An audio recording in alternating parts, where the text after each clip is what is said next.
My name's Katie. I'll be your tour guide here today. Hello, welcome. Our driver's Jose. We also have another co-host. You may recognize him as the current host of The Tonight Show, as well as That's My Jam. Here he is. Take it away, Jimmy. Oh, hey there. You made it. Welcome to the Universal Studio Tour. I'm Jimmy Fallon. I'll be making sure that you get through this experience in one piece. You've got the very best guide. Katie! And the greatest driver. Jose! They're the best. I love them. Even though Katie! owes me $5. What? I know you guys are excited to get on the tour, but first, a few safety rules. That's right, we do have a few safety rules to go over. While the vehicle's in motion, please try to remain seated at all times. Also make sure you keep those arms and legs inside the vehicle. You may notice how we've got a red emergency cord that runs throughout the center of the tram, so if you do have a medical emergency, you drop something over the side, or maybe there's an issue with the audio or visual part of the media, no worries. All you have to do is just reach up, pull that cord, and I'll be back to assist you as soon as it's safe to do so. If you plan on taking pictures or videos today, that is totally fine. Just make sure you keep those cameras nice and protected. We do have some water effects here today on the tour. If you've got a selfie stick, just keep it inside the tram at all times. Last but not least, no smoking. That's pretty much it for safety. So right now it looks like we are just about ready to say goodbye to the theme park and hello to the studio. We've got over 400 acres to explore out there today. Now, if you've been on the tour in the past, you may notice that the route may look a little different today. Maybe some of the productions I'm mentioning to you are different. Maybe myself, Katie, the tour guide, is different from the last tour guide you had. It's definitely what makes the studio tour so interesting, is hopefully it's a little different every time you come back. You know, one of the questions we are constantly asked as tour guides are, hey, are you reading, like, verbiage, like lines up on the screens here? No, whatever's happening is happening in real time. Essentially, I've got a screen just so I can see what I'm putting up on the screens there for you all as well. So let's do this. We're starting our way down our movie poster timeline area right now. So if you're looking off either side of the vehicle, you're getting a nice selection of some of the thousands of movies we've created here at Universal Studios over the years. Speaking of years, we've been here for over 100 years. March 15th, 1915. That's when we first opened the doors here at Universal Studios Hollywood. Although technically our founder Carl Laemmle did start Universal on the East Coast in 1912, slowly but surely brought everything out here to the West Coast. We've been out here ever since. So because we are our own city, we are a Universal City. That means we're an entire city dedicated to filmmaking. But that also means we have our very own fire station. Over on the right-hand side, it's our Fire Station 51. Nice throwback to the television series Emergency! Exclamation point. Or if you watch Chicago Fire, they also have a Fire Station 51. So again, real fire station with hard-working firefighters there. Something else that our city has that not a lot of other cities have, sound stages. In fact, our first sound stage will be coming up here shortly over on the left-hand side. You're going to get a chance to see our sound stage 12. And normally I'd say it's currently home to the hit show The Voice. The Voice is actually a little further into our backlot area. However, if you're a big fan of The Voice, it still says The Voice on the sides. Feel free, if you want to snap quick pictures as we drive on by here today, you're more than welcome to do so. For the upcoming season, which is going to be, season 23 at this point, they're going to be bringing back Kelly Clarkson as one of the coaches. And speaking of Kelly Clarkson, she also has her own show which comes here in our lot, The Kelly Clarkson Show. I am here on the back lot of Universal Studios to give some very special people a surprise of their lives. This is Alright, so we continue on here today. Coming up over on the right-hand side. At this point, this is where I'd say, oh, we've got construction. But honestly, we're almost all done with that construction. That is going to be for our Super Nintendo World area. Now, it officially opens February 17th. I know we've been doing some technical rehearsals over the last couple of days here. I believe today we even have like an annual pass holder thing going on out there. So if you're aware of that, great. If not, don't worry about it. It does officially open up February 17th. You can always ask some of the team members down there for some more information as well, because that's got all the information I know about that area. But yeah, it's happening for those of you who are my Super Nintendo fans. Now over on the left-hand side, we are passing by a few more sound stages here today, including 7 and 8. These sound stages, they've been used for shows like Superstore, Saved by the Bell, and even the show Hacks has been doing some filming inside there. And Hacks, that's an HBO show. Even though we're here on the Universal Studios lot, it's totally fine. Works like a big rental facility out here, so other studios, they may rent out our sound stages, our sets, our props, we rent from them, they rent from us. The only time we're really competing is at the box office or during award season, so as long as they're doing well, hopefully fingers crossed, we're doing well as well. Another great example of that is the show Friends. So a lot of times people just assumed that Friends filmed here in our lot since it was an NBC production and we are NBC Universal. It didn't. It filmed over on the Warner Brothers lot because they had space available during that time frame. Or the show Desperate Housewives, which did film here in our lot, even though it's an ABC production. Again, works like a big rental facility out here. A more recent example, the show Never Have I Ever, which is a show on Netflix. They were out here a couple of weeks ago working on season 4, which we were super stoked about. They're filming inside of sound stages 16 and 17, and before they moved inside of those structures, those same sound stages used to be home to this show, The Good Place. You, Eleanor Shellstrop, are dead. Cool. This location, the afterlife, come on. I have never ever seen this. You're in the good place. I'm not supposed to be here. I can't risk going to the bad place. Okay, well, maybe it's not all that bad. How can I help you? What is the bad place like?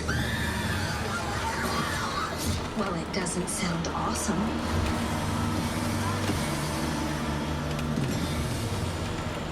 As we continue on here, we are currently taking you all through an area known as Sitcom Alley, which essentially means we've had a lot of sitcoms or TV shows filmed out here over the years, including a lot of the shows you're seeing on your screens there. Although, quick disclaimer, not all of those shows are filmed on our lot. They just all happen to fall under that NBC, Universal, or Peacock umbrella.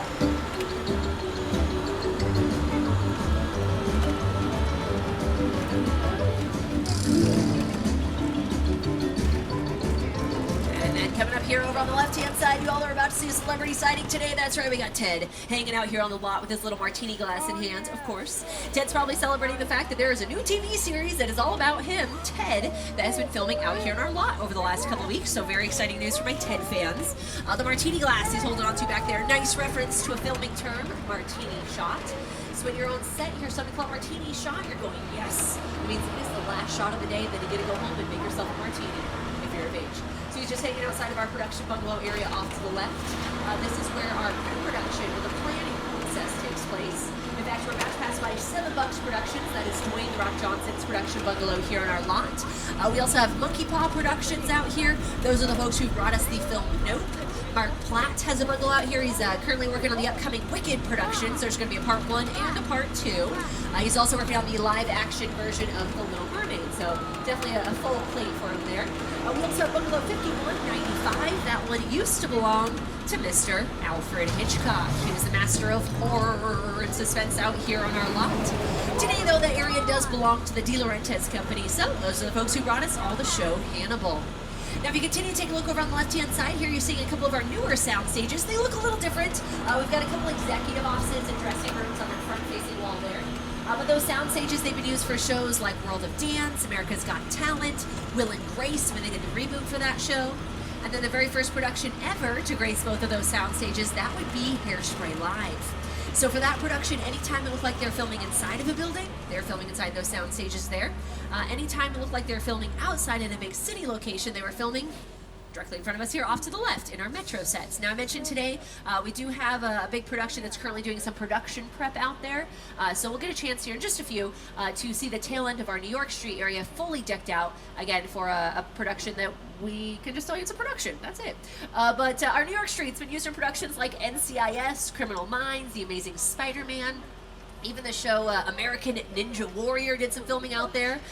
In fact, for that show, they filmed out there at this point every season at least once, where they set up that huge obstacle course all along our New York Street, and then those amazing athletes are out here, you know, competing against each other, trying to complete that said course. That same location has also been transformed into downtown LA for Transformers, and it was even Chicago for the Blues Brothers. When the Pinto fell and you saw it land and make this big hole in the street, that was on the back lot. We dropped it from a crane. You dig like that in Chicago, you're not a good idea. When people ask me of all of the movies I've ever done, what was the most satisfying, the most fun, I've got to say Blues Brothers. We got to sing, we got to dance, got to drive, and trained with the best stunt people in the world, and got to be an actor and a writer. So it was a good piece of work. Danny called John America's Guest because just you walk into anybody's house. During the shooting of the movie, John was missing. We couldn't find him. Danny went off looking for him. We saw a light on in this one house and locked it. I said, sir, we're doing a movie down here. We're looking for one of our actors. Oh, John, yeah, he's on my couch. He came in, he had a snack a couple hours ago. He's sleeping. He was America's Guest, and he literally got here. All right, looks like we are leaving that concrete jungle behind, and instead we're going to take you all to the literal jungle as we head on over to Skull Island with director Peter Jackson. It's the original King Kong that made me want to direct movies. I saw that movie on TV when I was about 8 or 9.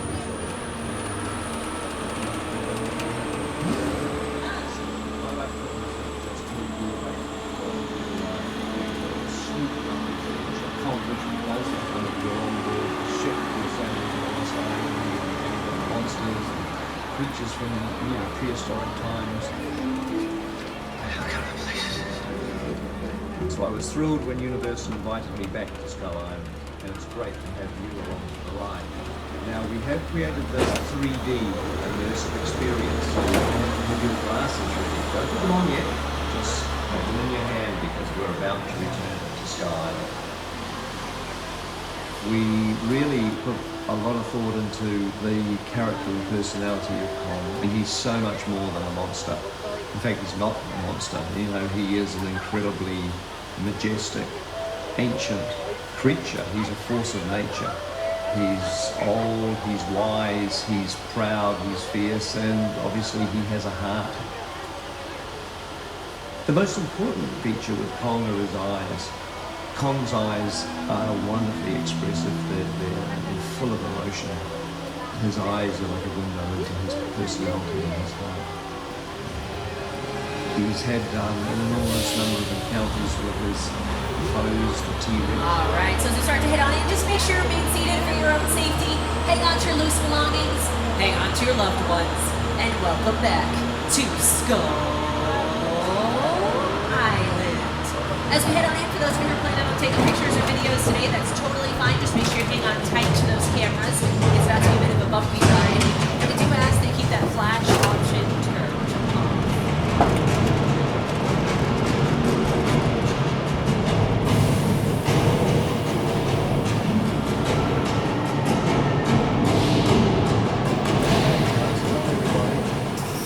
We're back in Skull Island.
again, ladies and gentlemen, that was King Kong 360 3D. One of the most intense 3D experiences on the planet. And Peter Jackson, you know, he directed King Kong, but he had a lot of help on those special effects back there.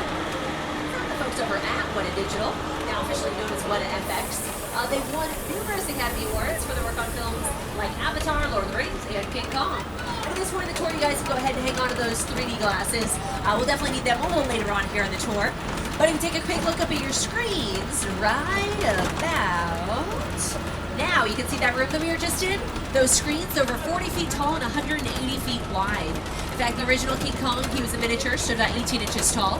But then for Peter Jackson's version of King Kong, he used over 800 miniatures throughout his entire production. Just like the studio tour, the audience is in the middle of the environment. They're looking in all directions. There's creatures coming at them. They're seeing Kong from this side and the T-Rexes from the other side. Looking at a movie, we always know people are looking straight ahead or looking at a shot that we're working on. Here you have to take into account that people are looking in all directions. Also, what we're looking at about this, a lot of the movies that we're used to working on, there's no cuts. Because it's one giant shot, this tram is driving along this island. People are playing this thing. This thing represents where the screen is 10 meters away. We're really creating about 50 minutes of a feature film. That amount of visual information, that number of pixels, and presenting them to the audience, it's a hell of a ride.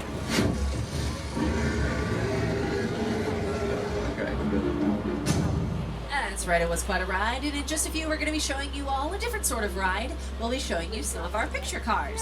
So picture car, that's going to be any vehicle that's seen by the camera, whether it's in a movie, TV show, commercial, or music video.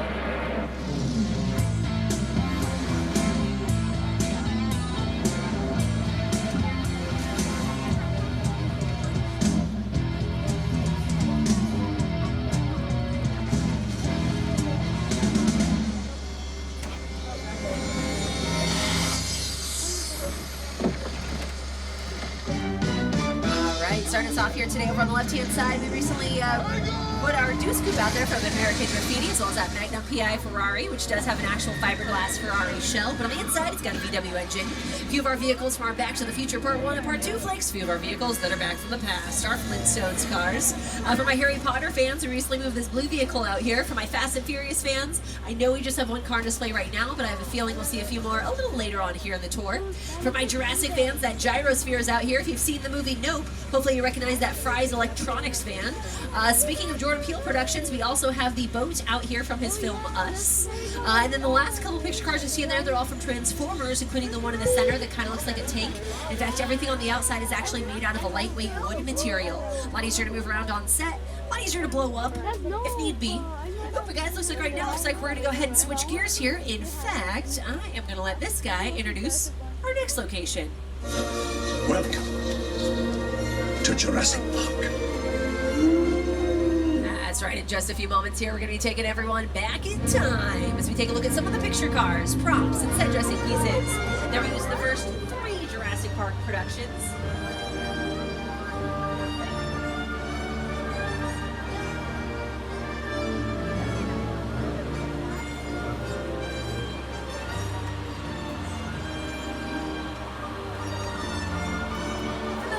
Lost World Jurassic Park, you may recognize the mobile lab unit that'll be coming up here over on the left-hand side. In fact, I'll show you the same scene up on your screens where it's featured.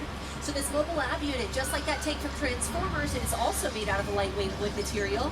Looks like it's being dragged off the edge of a cliff by that angry Mama T-Rex. Well, that cliff on your screens, that is a parking structure on our front lot. We've just dressed it up a bit for this particular scene. We've got a crane on top, dangling it right off the edge. And then looks like some of the dinosaurs got out of their cages. Oh my goodness, oh, I had no idea that was gonna happen. Oh, no worries. What have you guys got spit on today? It's just dinosaur acid. It's gonna wipe right off of your skin, so no biggie. Well, one thing more these guys really don't about the weather, because typically here in sunny Southern California, typically we get sun almost every single day. But here in the Universal backlot, it's a whole nother story. In fact, in just a few moments here, we're actually going to go ahead and give you all a live weather demonstration as we head on down the hill here into our Old Mexico area. You may recognize this upcoming location from productions like Nacho Libre, Three Amigos, a Lady Gaga music video is her Judah music video. Criminal Minds Beyond Borders filmed out here. They actually filmed 2 different episodes in the same location, but they called it 2 different areas in each episode. Indiana Jones, Kingdom of the Crystal Skull filmed a few scenes out here. Shameless filmed part of an episode out here. Even the movie Hop, they actually transformed our Old Mexico area to China for a quick scene. Alright, sounds like they've activated some of the thunder. Looks like some lightning effects as well. Great. The thunder effects, those are all strategically placed speakers along the set. Normally that would be added in post-production, but for presentational purposes, we have them along the set. Strobe lights create that lightning effect for us. Oh, okay, and now it looks like they've activated the rain. Great. The rain effects, those are sprinklers shooting the water straight up into the air, allowing the water to fall down naturally to the earth, just like rain would.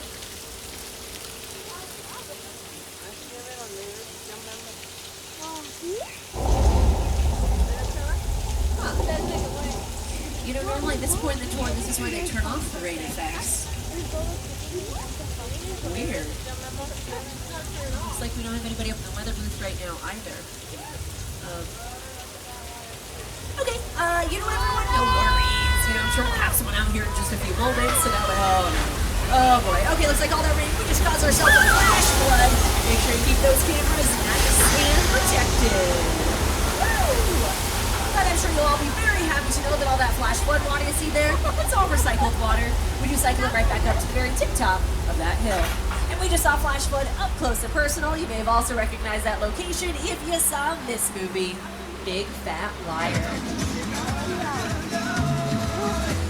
You cannot run the whole cat!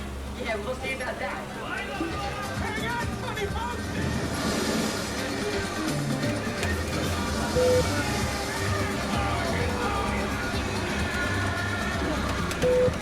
Alright, so after that flash flood, we're going to take it nice and easy now. We're going to hop that border, mosey right on down our 6 Points, Texas area. Now out here at 6 Points, for those of you who saw Once Upon a Time in Hollywood, you've seen this area in a bunch of scenes from that movie, specifically the scenes with Leonardo DiCaprio and the little girl took place out here. And since we're officially at 6 Points, that means at this point in the tour, we're about halfway through. So here's that first friendly reminder for you. We still have that red E-cord that's located directly in the center of the tram. So if you do have a medical emergency and drop something over the side, maybe it's an extreme bathroom emergency, you do have that as an option. Otherwise, we'll just remain seated, continue on here at the tour. There's something else we noticed around us here today, lots and lots of door frames. And they're all different sizes. That is done on purpose because a few of our Western cowboys were a little on the shorter side. So what we would do is we would stand those shorter cowboys up in front of one of the smaller door frames. That way they would appear bigger, brawnier, stronger. And then maybe that female co-star, maybe she was a little taller, so maybe they cast someone like me. I'm almost 6 foot, not quite, almost there. What they do is they'd stand me up in front of one of those taller door frames. That way I'd appear a little more petite, a little more vulnerable, in need of saving, if you will. And it makes sense a lot of our cowboys would be on the shorter side because back in the day we were really looking for folks who knew how to ride horses, so we would end up recruiting horse jockeys. Typically those gentlemen are going to be smaller in stature, so definitely makes sense. Plus, you go back and watch a lot of those older westerns, you'll notice they always seem to have a water ditch that runs directly through the center of town, but there's never any water in the ditch. That's because that is meant for that female co-star to stand in. So when she's walking next to that cowboy, she's going to look ever so slightly shorter than her male co-star. So there you go. Now on the left-hand side, we're past my favorite sound stages out there. That is where The Voice does the majority of their filming these days. We also have our lovely Park Lake location out there, which maybe you recognize if you're one of my horror fans on board the tour. The area is also known as the Black Lagoon. From Creature from the Black Lagoon. It was also the ocean in McHale's Navy. Basically, we used a bunch of miniatures, did some nice close-up shots, so at home you believe we were filming on the ocean, when in reality, right out here on the Universal backlot. For my Desperate Housewives fans, that area was also featured in an episode where they go to dump their friend's ashes and then Susan ends up falling over the side of the boat. Same location out there, so now you know. Ooh, alright, looks like up next today we are getting the chance to take you over to our Little Europe area. So for those of you who are my fans of The Good Place, you're going to recognize this upcoming location as The Good Place, at least for those exterior shots. In fact, I know I played you all this clip a little earlier. I'm going to go ahead and replay it up on your screens here just so you can see what this area looks like when it's fully dressed up for production versus what we're about to see out here today. Now, maybe you never watched The Good Place, no worries. Maybe you're one of my Disney fans on board the tour and you recognize this area as Genovia from Princess Diaries 2, Royal Engagement. It's where they held the Princess Parade for the royal wedding. This area was also featured, if you remember, in the late 90s. Disney did a revamped version of Cinderella starring Brandy, Whitney Houston, Whoopi Goldberg. They used our town center area for that production. And then Disney's Pirates of the Caribbean, they filmed a whole bunch of scenes out here as well. And then obviously what this area is really well known for, monster movies. You always only think of monsters. Dracula, Frankenstein, Wolfman, Frankenstein, The Mummy, The Hunchback of Notre Dame, The Invisible Man, Phantom of the Opera, classic. It's just brilliant. That's something. It's one of the great icons of That to me was like the essence of the Universal horror film. I was just mesmerized by it. It was part of a long chain out of the original Universal Studio Park. It was scary. It's still a room and there's now.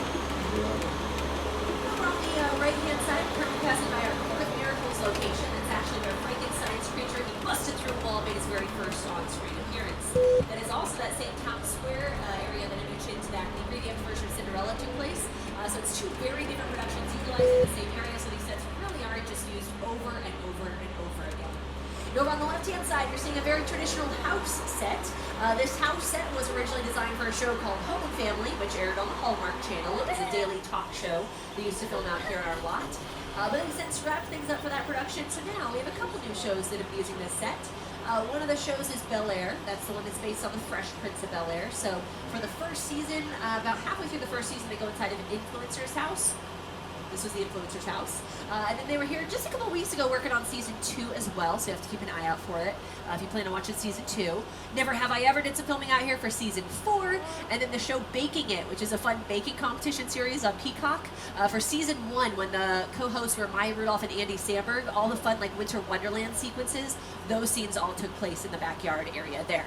They also filmed season 2 of Baking It out here in our lot, but they filmed that a little further in a couple of our sound stages, again, a little further in the back lot area. But yeah, a couple different shows have utilized that set. This same set, when I mentioned the show Home and Family filmed here, some fun tidbits about this particular set. One of the very first episodes ever of that show, they showed you how to install a bathroom in your own home because they had not yet installed a bathroom on that set. That same house also has 2 kitchens inside. One of the kitchens works, the other is just for presentational purposes. So if you're ever wondering how they do a cooking segment, at least for a show like Home and Family, where they're like, oh, I'm gonna put this turkey into the oven, and then they cut to commercial and they come back and they're like, look at this fully cooked turkey I just took out of the oven. They've been prepping that turkey all day long in a separate kitchen. So now you know. Now it looks like we're going to hang out here for just a few moments, which is great. Means we've got some extra time. I can actually show you our props department building over on the right-hand side. If you're sitting in cars 1 and 2, you'll be able to see it's the building with the teal green corner there. If you're sitting in cars 3 and 4, I'm prepping you all, okay? So this props department area, I do like to point out this building because later in the day when you're back up in the theme park and you're coming back down on the studio, you're reminiscing about that wonderful studio tour you took with tour guide Katie, and you're like, where was I? That building's very easy to point out. Again, that's our props department building. We actually call it the Edith Head building.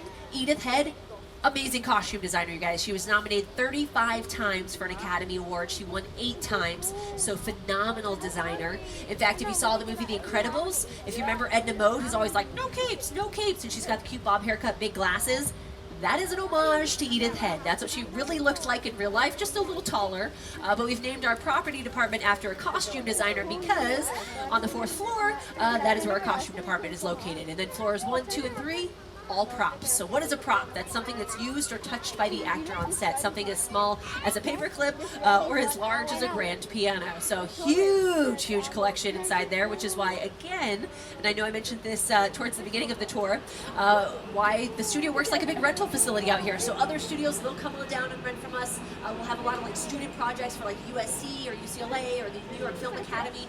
They can rent from us as well. It is not officially open to the public. However, for you all, if you happen to be in town for an extra day and you need some time to kill, right down the street from us, it's a street called Magnolia, and on Magnolia there's a store there called It's a Wrap, and on every single one of those items is an item that was used in a movie or a TV show, and every single tag they tell you exactly what that production is from. So if you're interested in owning some like Hollywood items, that's definitely a place to check out. That's not sponsored by the tour. It's just a really neat place to explore if you're a bit of a cinephile. So now you know. But looks like right now we are switching things up. They're all set and ready for us. We are taking you all inside of a soundstage today. So welcome to Soundstage 50. And just like you all are doing now, just make sure you remain seated and kind of get a little bumpy as we drive through this area today. We're really needing to allow all the tourists through here. They're actually prepping this area for production. And I believe it's supposed to start filming here tomorrow, so they can allow the tourists through here just so we can show you all what a fully dressed set looks like. We've got some product placement over on the left-hand side here. We've got American Express. Looks like that's Coca-Cola back there. These are all strategically placed brands.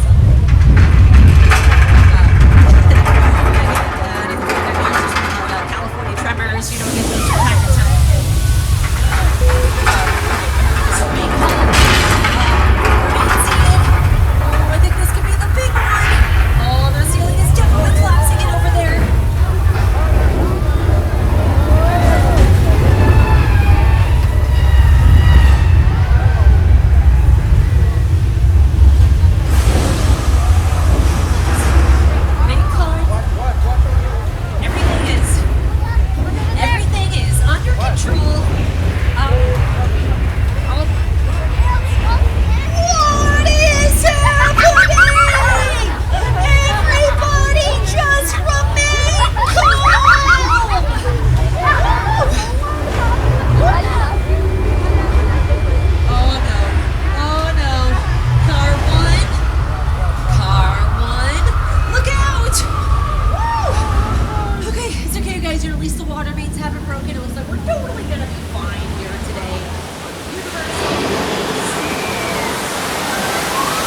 officially prepping that soundstage for any sort of production today, but the area has been used for filming in the past, like in this episode of Bones.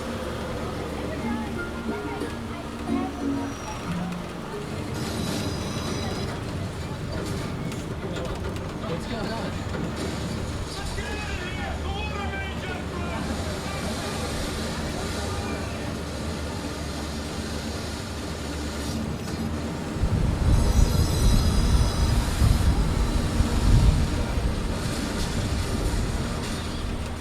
So I know earthquake back there is a little traumatic for some of us, so we're going to make it up to you all. We're about to take everyone on a nice little vacay. Welcome everyone to Amity Island. It's a small New England town. But don't worry, we have caught that great white man eating shark jaws. He's hanging out, literally, over on the right-hand side of the trail. In fact, my friend George, he's a police diver. He's out in the water right now. He's just checking to make sure everything's all clear for us. Just in case we decide we want to pop out, we go for a nice little afternoon swim. Get that man out of the water!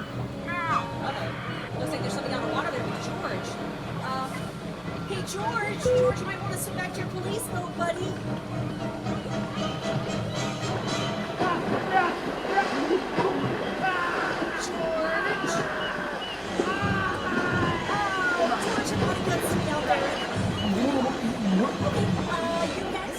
We're just going to go a little further here.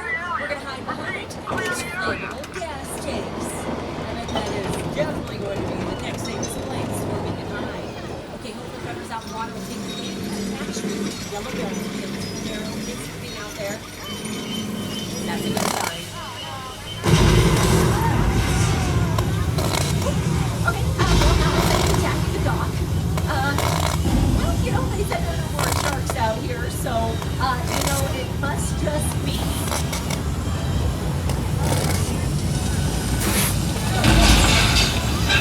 Definitely a shark.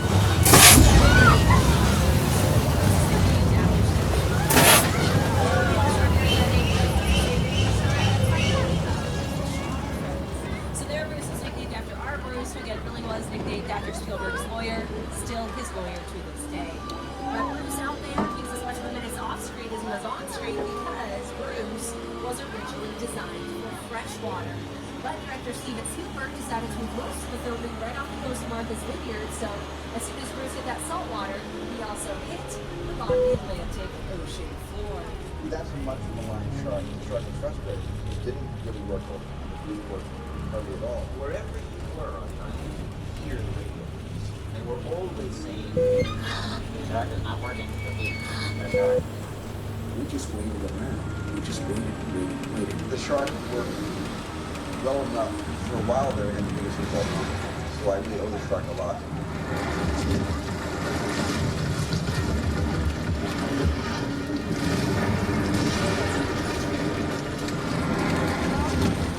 And if you take one last look over on the left-hand side, you may also recognize that location as Cabin Cove. That's right, that is where we filmed 12 very successful seasons of Murder, She Wrote, starring Angela Lansbury.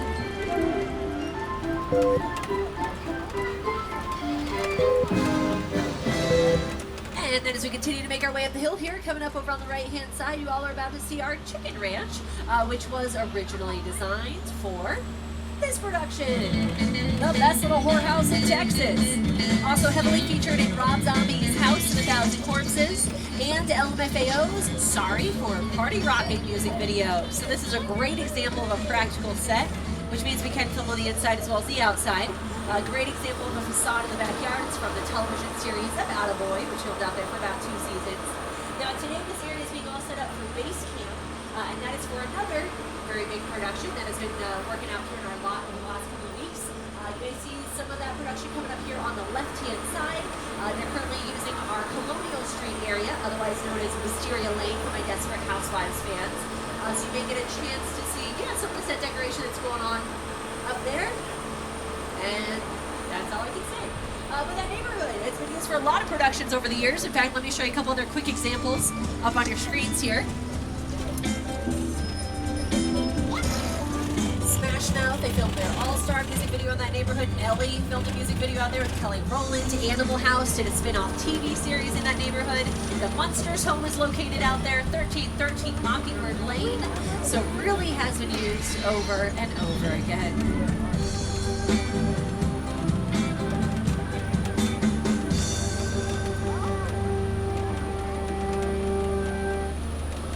And then as we continue to make our way up the hill here, we're driving up through our Wilderness Roads location today. So you'll notice some nice greenery on either side of us here.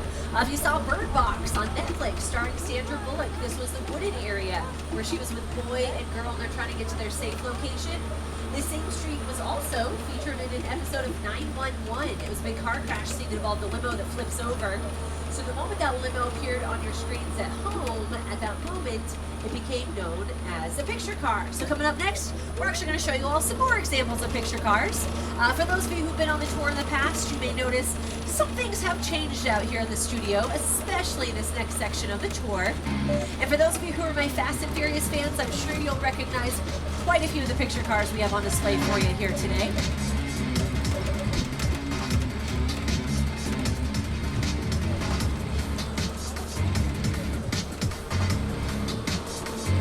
Have a couple from the latest and greatest F9. We also recently moved a couple of our vehicles, and that is presumably for the 10th installment of those Fast and Furious movies. We've got that Mini Cooper out there from Mr. Bean's Holiday, because why not? We've got a couple different vehicles out here. We have the Johnny Depp police vehicle from his production that came out a few years ago. We used to have the Mummy car out here. I know they're kind of switching some things up right now based on some of the production needs. But all these vehicles, they're all currently parked right alongside the motel we have out here on our lot. Some people say the owner of this motel is a little different. I say the owner of this motel, he's a little psycho. Welcome everyone to the Bates Motel and the Psycho House.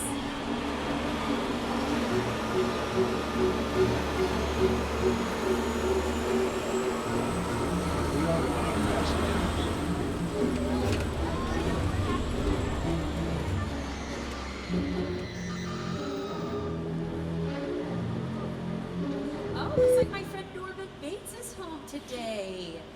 Hey, Norman. Hey, buddy.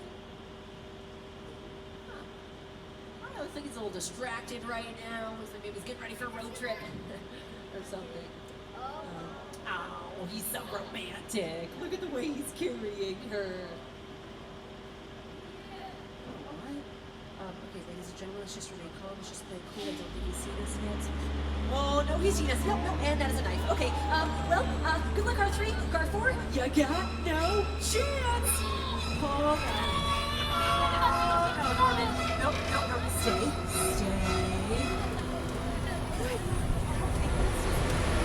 Careful, we don't make it out of their line. All right, everyone, leave that psycho area behind. And instead, we're about to show you all one of the most spectacular sets we have here at the Universal Backlot, just past the original Psycho House. Welcome everyone to Steven Spielberg's crash site from War of the Worlds. And this is an actual Boeing 747 that was specifically destroyed for this set. The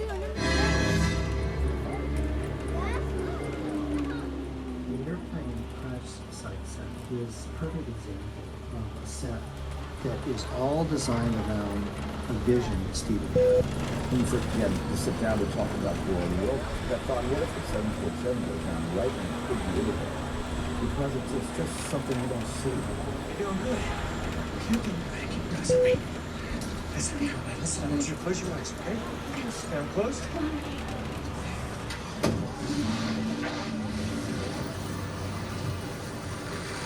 Robbie, get in.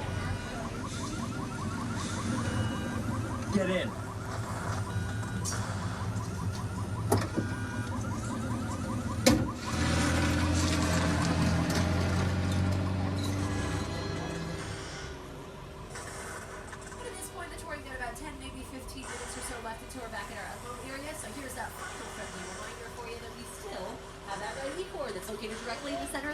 So if you do have a medical emergency, you drop something over the side, you still have that as an option. Otherwise, we'll just remain seated, continue on here at the tour.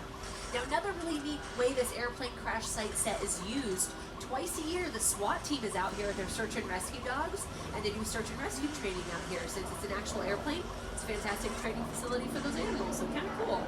You may also recognize this set if you're a big fan of Nicki Minaj and Rihanna. It's where they filmed their flying music video where they're using their dance moves to fight off a bunch of ninjas out here.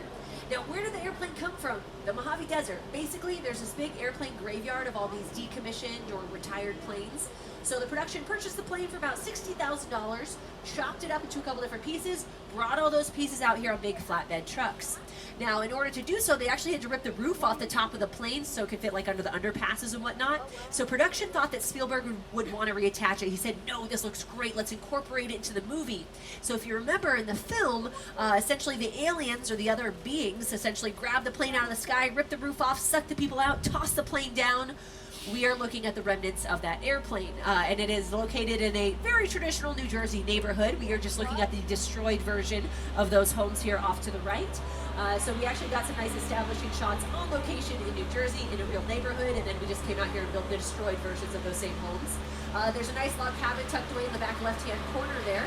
That log cabin was originally designed for this fantastic comedy, The Great Outdoors, starring John Candy and Dan Aykroyd.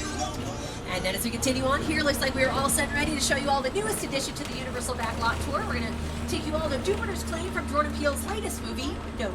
So here to tell you more is Jordan Peele, Academy Award winner, and again, director of Nope.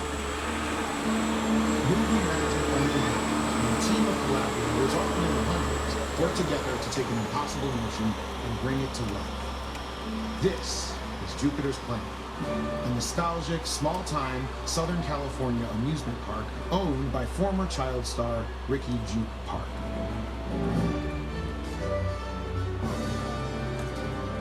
Over there, look into the winking mode and have your picture taken just like the kids in that old 90s movie Kid Share. That's what this whole place is loosely based on. Remember that one? No? A little further down, you can see the brand new Star Lasso experience. Built to showcase an unbelievable new live show.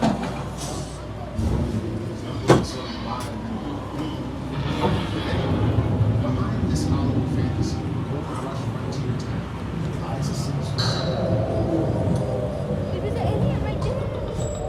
It is smack dab in the center of a UFO hotspot.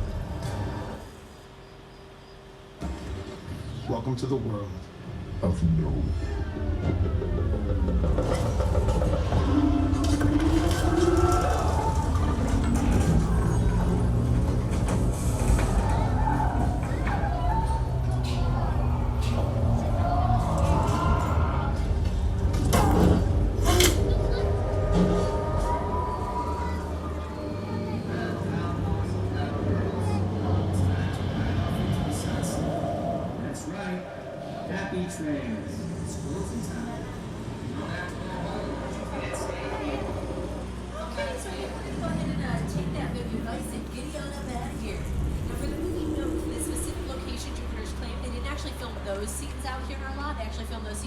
Over in Santa Clarita.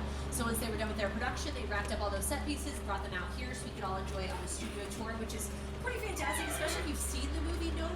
Hopefully you really appreciate the chance of taking a closer look at some of those set pieces there, and then you would understand what this happened to us. And then what's that coming up? Okay, what's that coming up next? We're actually taking a slight detour off our schedule today. I do apologize for this slight inconvenience. It looks like we're going our way direction once again. Sullivan's struggling. Okay, I'm going to have to plead with you all. They prepped us. This may be happening. It looks like it's happening to our tour right now. Apparently, we do have a witness on board who saw something that Owen Shaw that he's a criminal mastermind. Whoever the witness is, remain calm, remain seated. For the rest of us, hang tight. Hopefully, we'll have someone out here in just a few moments who will be able to explain to us what our next step is going to be. So again, my name is Roman Pierce. Oh, hey. Pleased to meet you. Oh, hi, you too. My buddy Hobbs asked us to stash you from Shaw for a while. So we brought you in our secret spot. Okay, cool. All right, look, guys, we're gonna keep Shaw from finding you, but to keep you safe, we need your help. We don't want the syndicate tracking us here, so put away your cameras and turn off your cell phones. One flash or one ringtone could give us away. I need y'all to take this real serious. Okay, pull into the next bay and we'll meet you in there. All Alright, so it's like in just a few moments here, they are going to be opening those bay doors for us. At this point, you do not need to put on those 3D glasses. I will let you know when you're going to need them. The Sullivan's Truck Repair Shop, really well-known tree racer hangout area, and also happens to be a really well-known tree racer party location.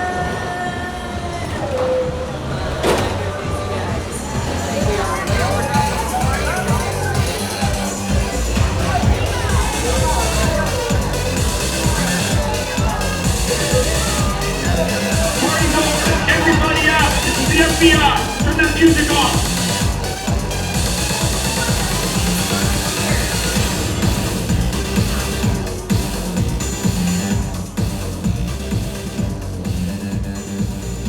This is what we're doing. This is the race day after party, and where the other? Roman Pierce, FBI, don't move. Damn. That's right, party's over. You know how long I took to iron this shirt, man? I'm not. You're under arrest right now. Ladies, just back up a little bit. Got it. It's lightweight. First of all, I don't work for you. Oh, really? Well, tell me, Roman, who do you work for? We don't work for nobody. Cop, I suggest you clear out of here, otherwise we can't guarantee your safety. Guarantee my safety? I'm the one holding the gun. Yeah, but mine's a whole lot bigger than yours. Hobbs, escort this novice out. Let's go, Cookie Puss. You got an ugly suit on, man. It's cheap. Somebody out there really pissed off Shaw. It's gonna get ugly fast. Yeah, don't worry. Lucky for you, our whole family will protect you. Are you kidding me, Roman? You didn't shut off your phone, bro? I gotta call you back. I'm in the middle of something. You see what I'm talking about? Call you back. Man. It was on vibrate. Shaw traced us. Hobbs can't hold him forever. Lenny, Roman, we're up. Driver, move that vehicle. It's about to get real interesting. My Mona Lisa's all warmed up right next door. Roman, grab your truck. I need you and Lenny ready to roll.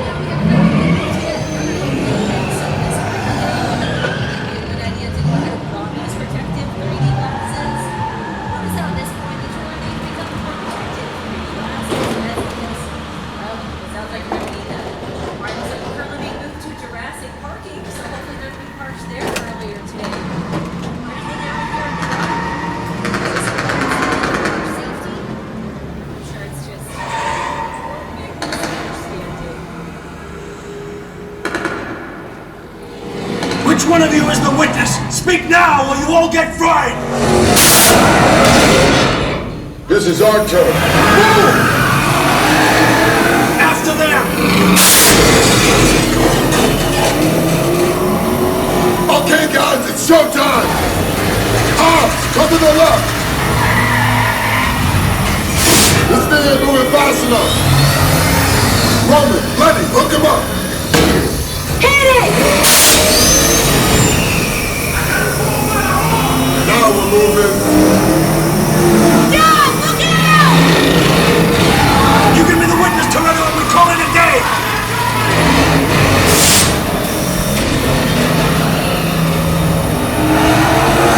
The witness is mine, Lenny! How about you eat asphalt? Don't think you're getting away! Call it the cops! Way to go, Lenny!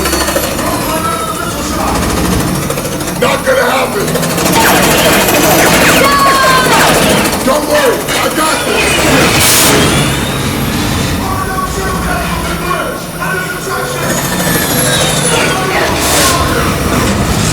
Hit the nitrous! We're not gonna make it! Ride or die!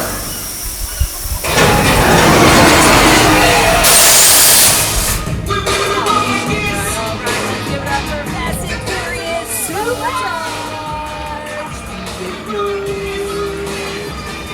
Overdrive, everybody. We've protected the witness, and you can resume breathing. You know what's crazy? My Mona Lisa got messed up a little bit, but it's all good. We got through it. Y'all held us down. Appreciate it. They say the bigger the family, the stronger it is. You guys did good out there. And we're welcome to turn out through anytime.